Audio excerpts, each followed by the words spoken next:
I have to remind myself now, I'm not doing a ranty video. Ground conditions are very tricky out here, but it's wet out here. Yeah, you can never know where the roller is on track.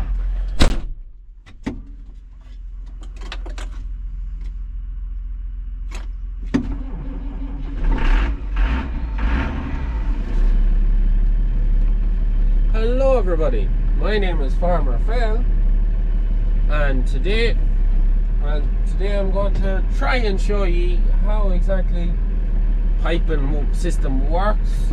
Yeah, this is going to be at the start of the video anyways, so we'll probably have a look at the pump maybe tomorrow morning when we arrive at the job. So we're just laying off piping at the minute, just after my father just pulled the bit he needs into the yard.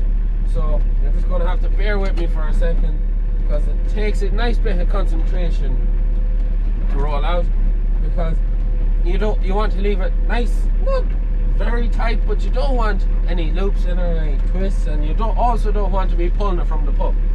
So my father is getting ready in the yard. We're pumping out of a store and he has to change an end on the suction pipe. So hopefully now tomorrow or at some stage, maybe after dinner, we might have a quick look at the pump and let me father talk through it. I'll talk through the rest of it. So anyways, we're just laying off pipe down the roadway as you do. So the first things you do anyways when you arrive in a yard to spread slurry is you chat to the farmer and see where he wants to go. And you don't just want to know where he goes first, but you want to know everywhere he plans on going, so that you can plan out your route of pipe to make sure you make the most use of it. Because there's no point finding out he wants to start here, but then all the other fields are the other direction, you know. So it's one of the first things you have to do. So I gotta get out the tractor now. I have to we are currently in just outside of Moat, and the ground is peaty, moory ground. It can be wet enough, and we've been rained off the last 2 days, and it's ground conditions could be tricky, and I just have to go and check this gap. I don't think I'm going to go through. I think I'm going to have to go up and drop a wire and get in a different way, just to avoid blowing up the gap. Also, if you're wondering, I don't sound right and I might look maybe a bit off. I'm dosed to the flu, absolutely dosed. I'd love to be in bed, but there's no downtime here. We can't afford downtime, so that's just the joys of it. So anyways, I'll be back in a second when I see what I'm doing. So as you can see there, that gap, I don't like the look of it. I think it's going to be too wet to get through. Yeah, it's just from where the cows coming in and out have done it. It's actually quite windy, so you probably can't hear me too well either now. But no, we'll not go through there. We'll continue rolling up the pipe and we'll go in up there. You can't hear me at all, I reckon. That's quite windy, so it is. So we'll walk backwards and we will put this back up and go up further, not to mess up a man's gaps with leaving absolute trenches in them. Literally trenches. So now you seen the gap there, so just drop some wire just further up where it's just on a bit higher ground and it doesn't seem to be marks, so we should be able to get in fine and dandy. But it's a test now. I'm hoping now the ground conditions shouldn't be too bad, but we're not really going out till we get out into the field and we see. And something I can get on fine laying off the pipe, because there's no pull on the tractor. Wouldn't bother really leave a mark at all, but you put a pull on the tractor with the pipe full of slurry and you can tear a place out. Absolutely tear a place out. So I'll hit me 4-wheel drive now, I'm off the pass. Ground conditions seem alright just where we are now. It's quite a big paddock, this one, so I suppose time will tell when we get out of it and we actually start spreading. We'll get this pipe laid off anyways, and I'll show you the hooking up of it. I'll talk a bit about the macerator, a few different things just on how the piping system works. But anyways, I'll get this pipe laid off and then we'll run through some more of the system. So now everyone, we just have the pipe laid out in the field. and the field is quite tricky, you know. It's not just as good as what it would normally be other years. So what I'm going to have to do, I'm going to have to spread the field in 2 halves. So I'll just talk while I'm in the tractor, because it is quite windy. You might be able to see the windmill there, it's going 90, so it is. So if when I go, you probably won't be able to hear me, but the field goes well on the way up that way. The gap to get through to the next one is there, so the pipe just worked out kind of nice. I kind of had to go off that way because it was quite wet up there, just to avoid it. But because the ground conditions are quite bad, we're only going to pull one section, and we'll do the field in 2 sections, so that I don't have a huge pull on the back of the tractor with all the pipe and trying to go up and down all the way, which is what I normally do. So we'll go with we'll go spread half the field, and then we'll bring it back up, try and leave it ready for going out into that field next, and we'll lay off the next bit of pipe and then to do the other end of the field, and then we'll be able to drag it into that field and then lay off more pipe and then do that field. It's sort of a continuation. But we'll talk about laying off more piping and that when we get that far. But first things first, we gotta hook up our pipe, unfold ourselves and all of that. So we get out now, and you probably won't be able to hear me with the wind. It is very windy. That's our end, has to go on that.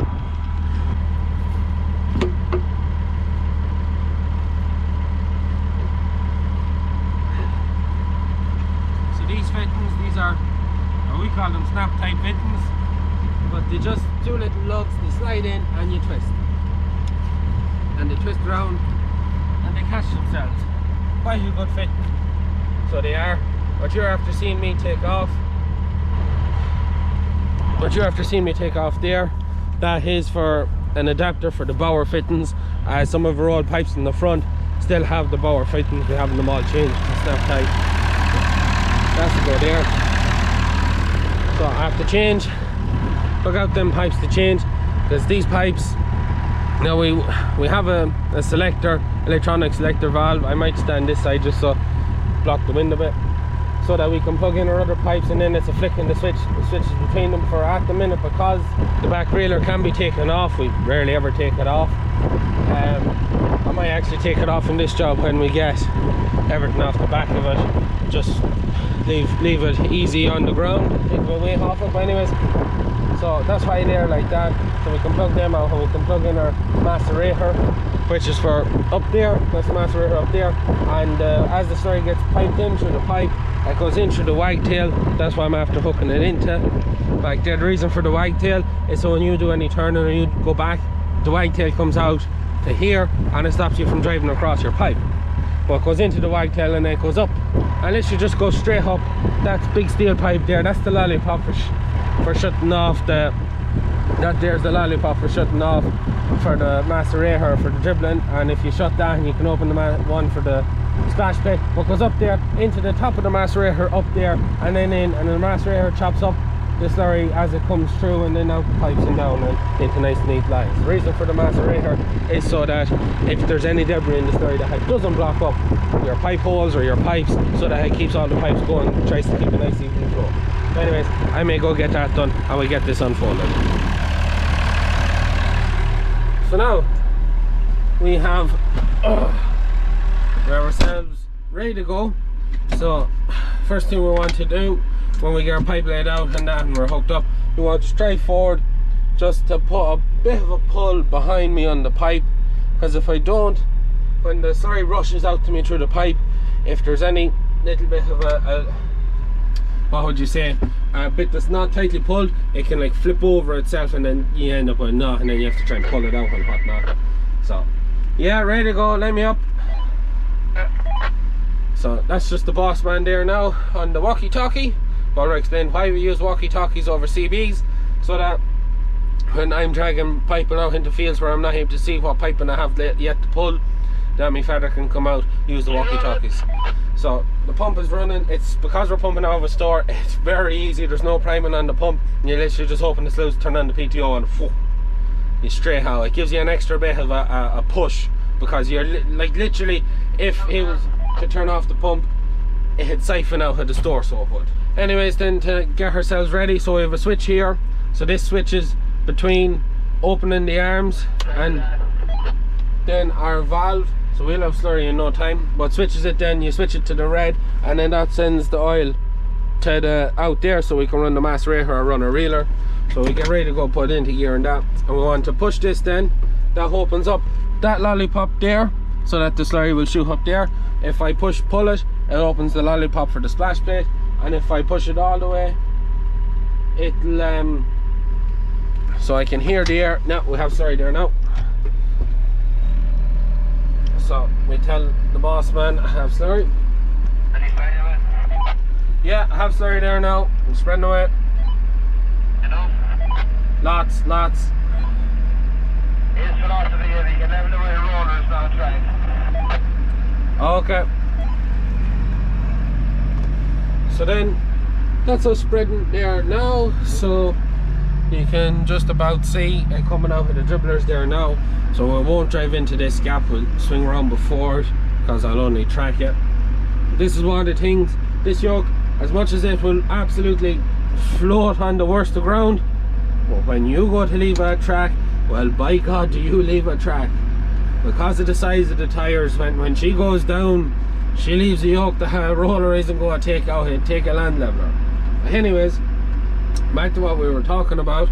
So we're putting it out about 3,000 gallons, so roughly about that 1B 900 revs is about 3,000 gallons to the acre. We don't have a flow meter on the pump or on the, or I don't actually know where a flow meter goes, but we don't have a flow meter. But we're at it that long that we are fairly good at what we do without needing any of them mud cons. But anyways, so macerator, I use that to keep it in because this won't stay in the position I need it to be. So that's really it then. It's just a matter of going up and down the field and edge to edge, just nice and neatly matching up your lines. Also, something you can see what I'm doing there now, I'm doing a full turn, so I don't have to do any reversing or that. So I leave a nice knee even. I do leave a little bit more slurry in the corner there, but in comparison to turning and then going backwards and then going forwards, it's not half amount of slurry. And it's just a matter then of just leaving it nice and neatly in a line side by side. And look at that, that is that is really it. I think I've all my bases covered when it comes to how it works. So we might do a little bit just on pulling out the pipes and blowing and a bit like that. I'll probably put up the drone. It is quite windy at the minute, so if it does die down or brightens up a bit, I'll put up the drone and I'll show you the line of pipe going back into the yard. But I'm pretty sure that's really, it's a straightforward job, spreading or umbilical spreading. But you do need to be, when you're on this end of the job, you do need to have your wits about you, making sure that you make sure this is a bit soft, maybe a bit too soft, maybe a bit too soft. But you do need to have your wits about you when you're at this job, just so you make sure to make the most of your piping and not to get your pipes into knots or twists or pull down fences or anything. So as you can see there, oh, I'm doing it again now. As you can see there, that's what happens, and that's not bad. Like that, the pipe will nearly level out itself. But it's just where the cows have come across there. It's a bit bad, but look, it's just going to be a bit tricky spreading this. But anyways, I suppose just on some of the other functionalities, this lever here with this switch, this is for the front reeler, so flick like that, it's for rolling on and off piping, and then flick it down and then it's up and down the front links. That's how that works. Then all these switches here are for my lights, so I have my beacons and side markers, I have my lights on the back of the macerator, I have my lights on my mud guards just out there, and then this one is for the lights in the arms, and then I have more lights here, so they're my normal lights, and then I have side ones on the side there, and I have the cab ones on the top and the cab ones on the back. So yeah, I've pretty much covered all the bases of how this operation works. So yeah, I'm going to concentrate on spreading now, just like how it is field anyways, because it is, especially when ground conditions are so, you really do need to be on the ball, making sure that you're watching where you're going and that, just so you don't leave massive tracks. You know yourself, like we're going for this job with tires like this because we can cross ground that others couldn't cross. So it's best to make sure that we don't damage men's ground on them. So anyways, I'll leave it at that for now, and we'll skip on to when we're doing something else and talk a bit more about how to pipe slurry, or the basics of piping slurry. I don't know what I'm calling this video, but anyways. So now everyone, we just have the first half of that field done behind me. So once me father knocks it off, literally you just do not pull piping when the pump isn't running or you don't have pressure on the pipe. If you try it, it just goes into knots, absolute knots. So I pulled the pipe up to where I needed it, buzz me father, knock it off. He knocked it off. He sits there now till I get piping down and get ready to go. So once it gets knocked off for maybe 30 seconds, there'll be the pressure on the pipe will flow out, and when we go to take it off, then I back, leave a little bit of loop. Don't try taking it off when there's a pull on it. It'll just snap back off you.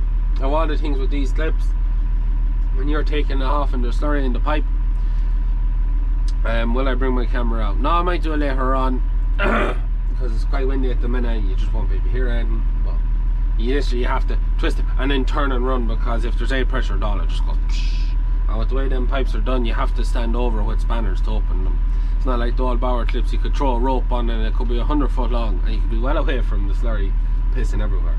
But anyways, so there's another thing. When I get out into that field there, that field looks a lot drier, and from memory that field is a good bit drier than where I am at the minute. I'll probably put up the drone, or maybe I might do it in the next one is wet enough. I might put up when I'm in that one, and you'll be able to see this field where I left a few marks.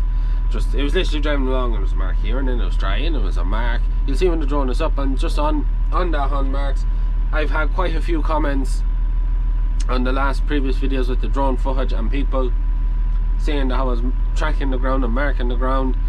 What you can see, both them videos, I didn't leave. I didn't even tear the ground. Conditions were perfect for spreading. Great dry ground. The reason it looks like it's like this blackish kind of looks like you tore it up or you left tracks is because there was quite a lot of grass, and when the tire runs across the grass, it flattens it, and then the slurry falls on top of that and it like splashes, and it comes up like it's all dirtied and browned. I literally did not leave a mark. I didn't tear the ground. I did absolutely nothing. That was 100%. So it'll be interesting to see what this looks like where I actually have tore the ground and I have left a few marks. It'll be interesting to see what it looks like from the drone, but just so you know, that's the reason why. And because the grass was quite long, all the slurry that has been dropped from the other droppers just went and sit down underneath the grass, so you could hardly see it.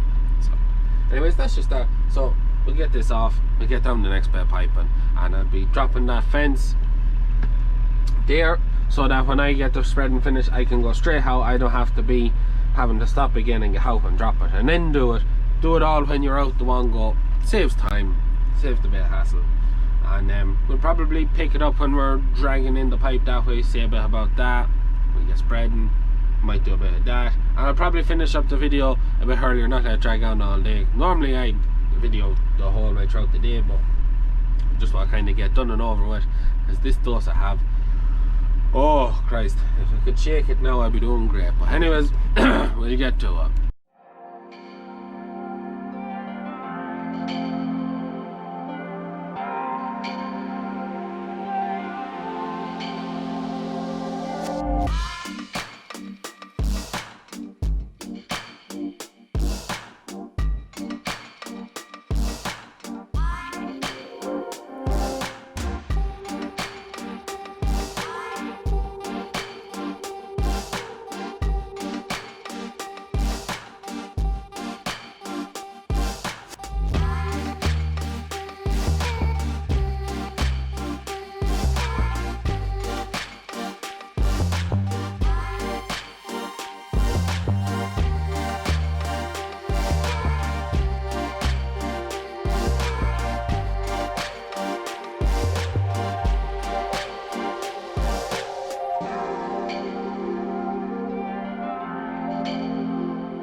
No, he's left me with the camera to do a little talk on the workings of the pump.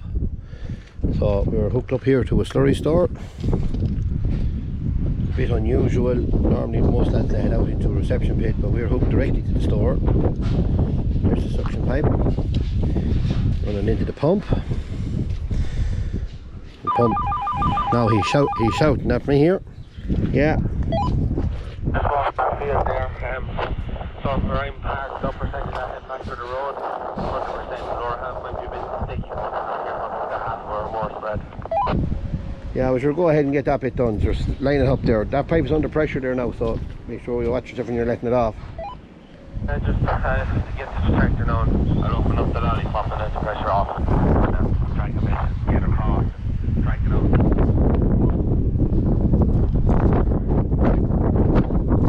Now, back to where we were talking about the pump.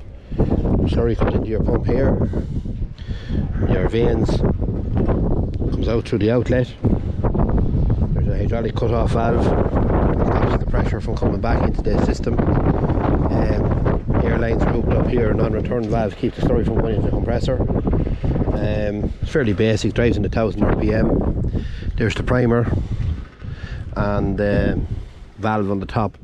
So what you do is you shut your main valve, you open this valve here on top, and you suck up your slurry. As the slurry hits the pump, you open the outlet valve and she takes the pressure, and then you close this valve and you have everything running. And that's really it. It's a Bauer pump. You can't really see it here, there's a lot of old stuff stuck on it. It's an XS 1000. It's a good pump, never gave us any trouble. We've 2 seasons done with it. It's in its 3rd season now. That's really it. It's fairly basic. I'll do a little more video on it when we have when we're up on spreading.